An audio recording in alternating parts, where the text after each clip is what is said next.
Eco Tejas world class electric bike అతి తక్కువ ధరలోనే.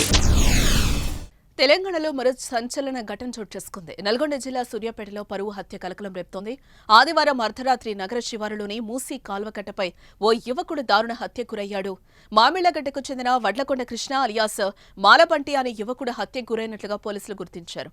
యువకుడిని దుండగులు బండరాళ్లతో మోదీ హత్య చేసినట్లుగా పోలీసులు నిర్ధారించారు. కేసు నమోదు చేసుకున్న పోలీసులు దర్యాప్తు చేస్తున్నారు.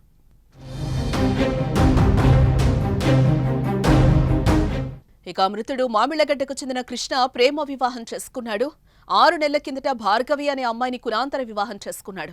చెల్లెలు భార్గవి కులాంతర వివాహం చేసుకోవడం ఆమె సోదరుడికి అస్సలు ఇష్టం లేదు. కృష్ణపై భార్గవి సోదరుడు పగతో రగిలిపోతున్నాడు. పలు హత్యా కేసులో కృష్ణ కీలక నిందితుడిగా ఉన్న పళంగా హత్యకు గురి కావడంతో అంతా అయోమయం నెలకొంది. కృష్ణది పరువు హత్యనా లేదా పాత కక్షలే కారణమా అని పోలీసులు ఆరా తీస్తున్నారు. కృష్ణను భార్గవి సోదరుడు ప్లాన్ ప్రకారం దారుణంగా హత్య చేసినట్లు తెలుస్తోంది. నిందితులు పోలీసుల ముందు లొంగిపోయినట్లుగా తెలుస్తోంది.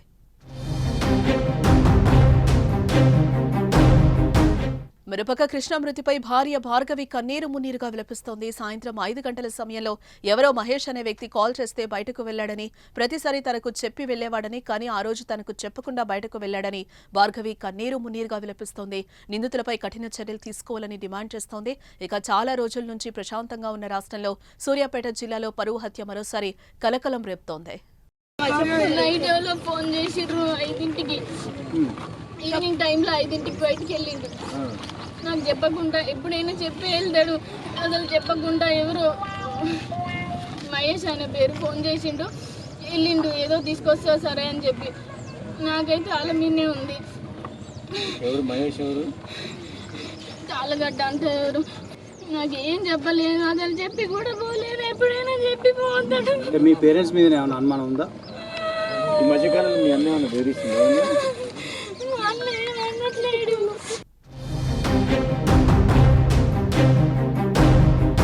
ప్రేమించి పెళ్లాడిన భర్త 2 నెలలకే దుండగుల చేతిలో దారుణ హత్యకు గురయ్యారు. అయితే ఆ హత్య చేసింది ఎవరో అని ఇంకా విషయం సస్పెన్స్ లో ఉన్నా కూడా ఆ ఇల్లాలు వేదన మాత్రం వర్ణాతీతంగా ఉంది. తన భర్తతో 2 జీవితాన్ని ఆమె ఊహించింది. కానీ పెళ్ళైన 2 నెలలకే ప్రేమ వివాహము. ఈ ప్రేమ వివాహంలో తమ జీవితం 2 నెలలకే అర్ధాంతరంగా ముగిసిపోవడంతో ఆ ఇల్లాలు జీర్ణించుకోలేకపోతుంది. తీవ్రంగా కన్నీరు మున్నీరు అవుతున్న పరిస్థితి ఉంది. మొత్తం కూడా వాళ్ళ ఏదైతే మృతుడు కృష్ణ ఉన్నాడో, కృష్ణ స్నేహితులు కూడా ఇక్కడ హాస్పిటల్కి వచ్చి అతని చూసి అతనితో ఉన్న జ్ఞాపకాలను నెమరవేసుకుంటూ తీవ్ర విషాదంలో ఉన్న పరిస్థితి కనబడుతుంది. ప్రస్తుతం మనతో పాటు కృష్ణ ఎవరైతే మృతుడు ఉన్నాడో, మృతుని భార్య ఉన్నారు, వారితో మాట్లాడదాం. చెప్పమ్మా, అసలు ఏం జరిగిందమ్మా?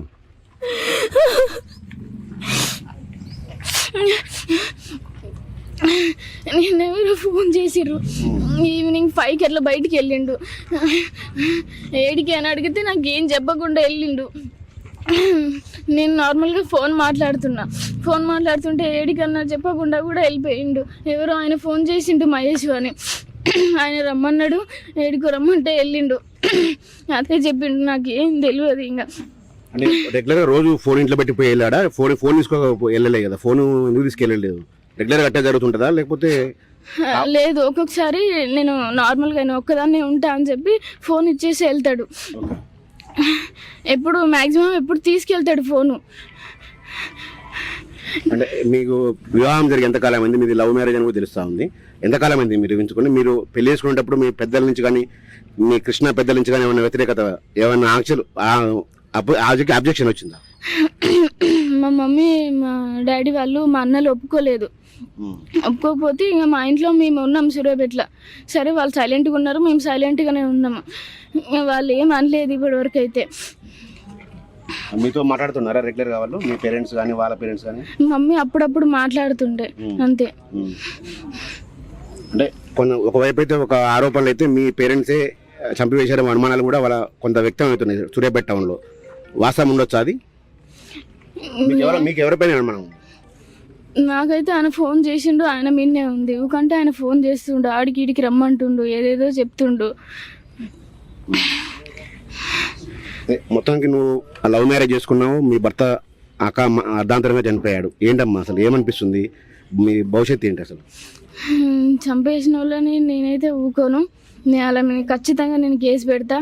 వాళ్ళు ఖచ్చితంగా జైలుకి వెళ్ళాల్సిందే. నేనైతే ఊకోను, అది ఎవరైనా సరే.